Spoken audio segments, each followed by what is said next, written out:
it's something that struck me always about you, it's so amazing. This notion, it's not really a notion, it's this being, this sort of pageantry, this sort of live life on a grand scale. I mean, the sort of richness of detail in your houses. But then buying St. Elizabeth's and having that vision. I mean, what, was that with you always, or? Well, it was. I mean, I grew up on the edge of a beautiful old neighborhood in New Orleans that had these huge Greek revival homes. And it seemed to me that the world was filled with pageantry and incredible images. I went to a church, St. Alphonse's, in my parish, that was a great big Baroque Rococo church filled with gorgeous statues from Europe and stained glass. And it had been built lovingly by the Irish immigrants, my ancestors who came from Ireland in the 1850s to New Orleans and built that church. And I grew up going to daily mass in that church and sitting there in the pews and looking at all of that art. And actually, I didn't fully understand the context of it all until I went to Italy later and understood more what the Baroque period of art was in Italy. But it was a magnificent school in which the imagination could flourish. And I read the lives of the saints when I was in school. I was never interested in anything that wasn't exceptional, I guess. I mean, I lived in a dream world of saints, angels, heroes, heroines. The radio shows I listened to and loved all revolved around that. And I was often told as a young writer not to write about those things. I was told to write about ordinary people and ordinary things. And this is a strong theme in American letters. I don't know if you remember the movie I Remember Mama. The little girl wants to be a writer, and she writes wonderful imaginative stories, but then a great writer, or a great professional writer, is asked about the stories, and she says she needs to write about ordinary things, her own life. But this is a theme that we reinforce all the time.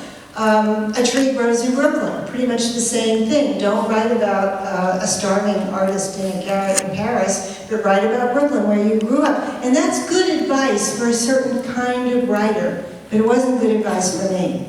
I really took flight as a writer when I stopped trying to write pedestrian realism about what I knew, the people around me, and I actually gave way to the imagination and wrote about my vampire in the black cape. And talk about, I don't know, how many people here have read Cry to Heaven? Wow, that's a lot. How many people here haven't read Cry to Heaven? Raise your hands. Okay, you've got a fabulous treat stored for you. Talk a little bit about the writing of that book, because it's an extraordinary book. Well, Cry to Heaven is a novel set in 18th century Italy, but it's really not a historical novel exactly. It's more the story of a young man who's castrated and becomes a great castrated opera singer.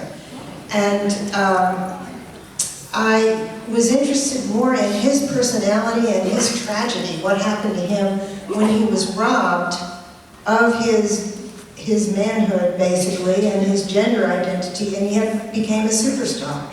And to me, he seemed as dazzling an outcast as any vampire.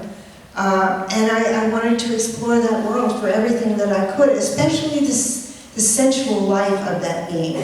What that was like for Tonio, my hero in that book. What it was like for him to love both men and women, and to make some sort of erotic identity for himself in spite of the terrible wound he had incurred in the castration. And again, it was outsiders. See, that was where I began to see that that's what I wanted to write about. I had written a novel right before about the free people of color of Louisiana, and they were a very wonderful society that existed in the French Quarter in New Orleans before the Civil War. They were octoroons, quadroons, mulattoes, who were free, but who were distrusted and subordinate to the white people of Louisiana. And yet they had their own group. They were outcasts, but they had their own group. They published the first anthology of poetry ever published in Louisiana. It was published by men of color. about in the 1840s, and they fascinated me. But it was only with Cry to Heaven that I saw that was the theme. That's what united the vampires, the free people of color, and the castrati. They were all outcasts, but they were a certain kind of outcasts that had a certain exalted life, or the potential. They were regal in their own. Yes. In their own. They were. They had their own group, they had their own hierarchy, and they had their own way of making life more than interesting, for themselves. Well, the next question, of course, I was going to ask you is, well, when do you think you started really to write about the free people of color? Not literally, but when did you really start to think about that? Oh, I was thinking about them before I wrote Interview with the Vampire. That was the book I was working on, was Feast of All Saints about the free people of color. I just wasn't ready to do it. That's the research I was doing at the University of California at Berkeley. I was doing research on the history of black people in America before the Civil War and in the Caribbean. And I accumulated an enormous amount of information, more than I could ever put into that novel. I did put a lot of it in there, but it was amazing how much I found and how many surprising things I found. I actually broke off from that to write Interview with the Vampire. It wasn't a conscious choice. I took out the story I'd done called Interview with the Vampire and started to rewrite it, and it became the novel. And again, I didn't have to do any research for Louis' plantation or the economy or what people wore, because I'd done it all for the novel. So after that was finished, then I went to the free people of color and wrote what is, I guess, nearly truly a historical novel, maybe the only one that I ever wrote, insofar as that it was also about illustrating history. But it was, again, more about the personalities, the young people, and what they suffered growing up in that society, being so well-bred, so well-dressed, but completely dependent on the charity of a white father who was not their legal father. But do you think you got that from watching the people in New Orleans who were, as you were growing up as a child? Not so much, because my childhood was very limited. I actually didn't know very much about the black history of New Orleans when I was a child. I found all that out in the library, and then on my trips back. And of course, I realized how limited my childhood was, So when you're writing a book, since I have now had this experience, it's interesting to me, and it's you and the world that you're creating. Mm-hmm. And then you finish the book, and first of all, how does it describe how it feels once people start coming into the world between you and the world that you've created? When they start reading the book and start reacting to it. Well, it's wildly exciting. I mean, there's nothing more exciting than picking up the phone and saying, "Vicki, it's finished." I'm ready to email it to you now. To me, it's so exciting. I can't explain it. But of course, it's frightening. What if I email it to you and you say, "This is awful. I can't see this at all." That was in fact one of the rejection letters on Interview with the Vampire from the famous Michael Korda. He said, "Alas, I can't see this at all." I rejected the note. Right. So, and then fortunately I could. Yes, you did see it, and it turned out wonderfully well. And but yeah, I used to get terribly depressed when I finished novels. But once you've sort of finished it and people start responding to it, that's fabulous and exciting. But do you feel like it's sort of leaving you? It's belonging to other people. Yeah, but at this point in my life, after this many novels, it's very exciting. I'm glad to see it go out there. I'm glad to see it go out there and start living in the world. Right. Living in the world. And of course I have a group of people to whom I give my manuscripts to read. My sister, my son, a couple of other friends Beckett, my assistant, and they give me just very basic, respectful feedback. What they liked, what they didn't, how it struck them. And that's exciting to me, to get that feedback, to hear what they say. And I especially like when my sister's reading, because I can watch her when she's reading. We live in the same house, and I can tell when she really likes something because she just won't stop reading it, and she's carrying it around the house and moving very fast through the pages. So yeah, all that's very exciting for me. Years ago, it was more scary. It was more frightening, and I would get violently depressed when I left my own imaginative world and had to go back to just being without my obsession. What do you think your bond is to, it's true you have a Jewish editor, but what do you think your bond is to the Jewish religion and the history of the Jews? Well, my great-grandmother was Jewish. Wait a minute, your great-grandmother was Jewish on your mother's side? No, my father's side. No, I'm not. I was going to say, wait a minute, this is amazing, and Jewish. I'm just as genetically Jewish, but it's not But the historically. maternal line, right?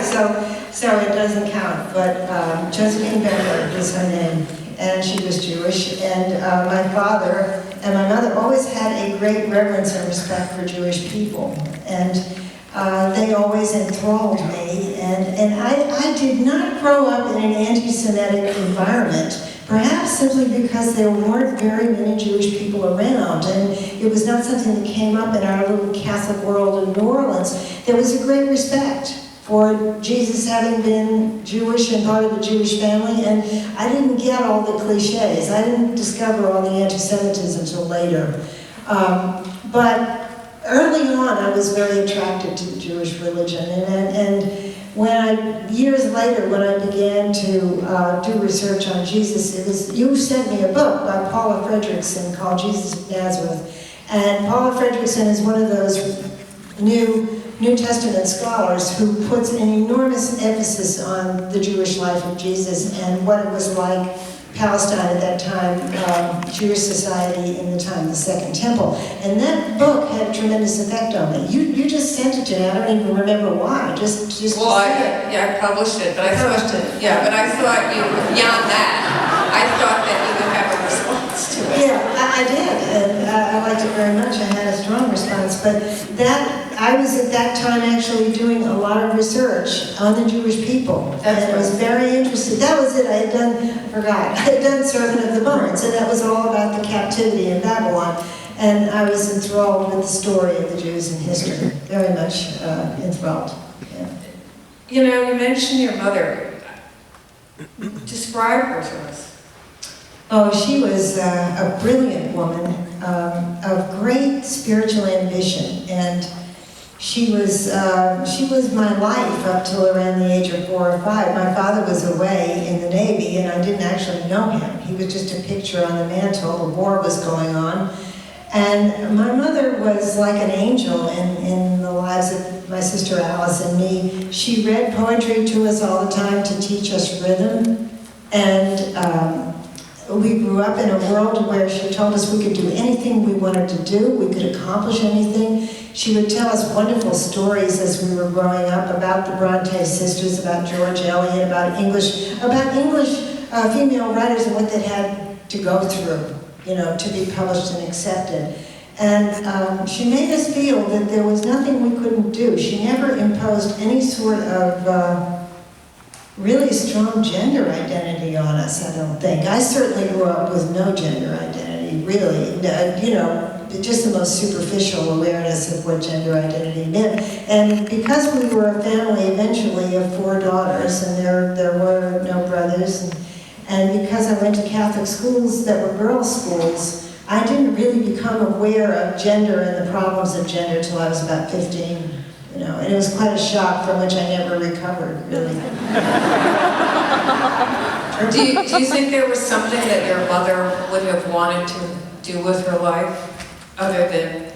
She wanted to give it all to her children. That's really what she wanted. She was not a person who wanted any kind of creative dimension for herself. It was all us. She wanted to give it all to us.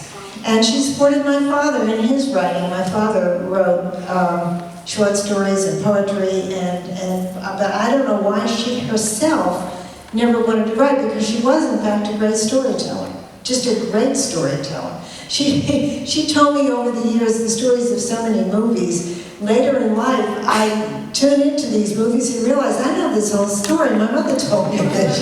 I mean, she must have told me, because we weren't living in the archival culture that we live in today, where you can get any old movie anytime you want it. When a movie disappeared out of theaters, it was gone. So she was passing on heritage to us, really. And her life had a tragic dimension. There's no question about that. She died young while she was still very beautiful, and she died tragically. And what do you think you learned from her? What would confidence, strength, that I was a complete human being and could do anything that I wanted to do, really.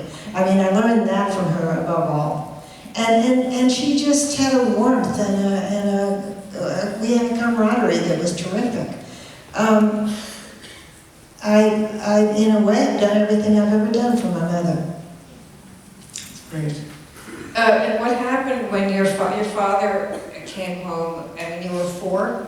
Yes. And how did life change? Well, it didn't change all that much, but it was nice meeting him, you know, and he was a writer. He did write. He wrote a children's novel called The Impulsive Imp, and he read chapters of it to me and my sister in the evening, and we'd give him our feedback, and he'd consult us about what he was doing in the novel.